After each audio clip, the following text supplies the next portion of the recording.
So he's found them up on the Temple Mount. He made a whip of small cords, and he drove all the sheep and oxen out of the temple.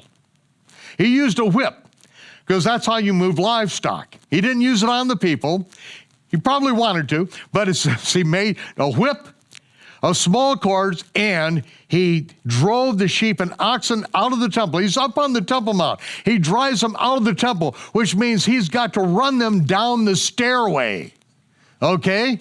The Holda gates. He's got to run them off from the Temple Mount. This, ladies and gentlemen, this is going to look like a stampede. This is an uproar. It's just before Passover. There are hundreds of thousands of people in Jerusalem. At any given time, 2 days before the Passover, on the 13th, just before the Passover sacrifice the next day, there could be tens of thousands of people on the Temple Mount. Yeshua is going to be like rawhide. Rawhide. He is going to be beating those sheep and those cattle because he's not the shepherd. They're not respecting the shepherd. He is taking this whip and he's in a rage and he's getting them off the Temple Mount.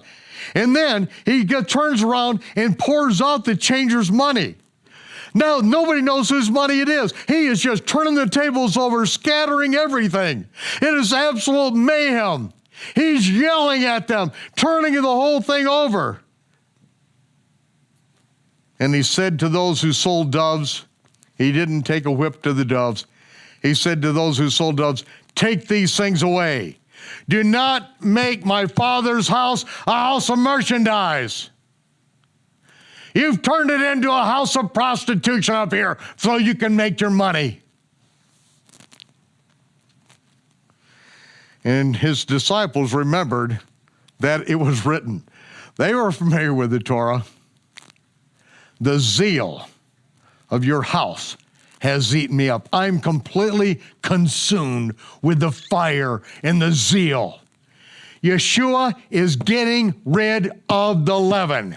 That is what he is doing. Yeshua later on in his ministry says, beware of the leaven of the Pharisees. What is the leaven of the Pharisees? Their takanot, their sanctified traditions. Shalom, Torah fans. Give this video a thumbs up and share it with a friend. Tap the subscription button and the bell icon. And I promise to update weekly with in-depth biblical research. Be sure to download the new michaelrood.tv app for both mobile and home devices for even more commercial-free content.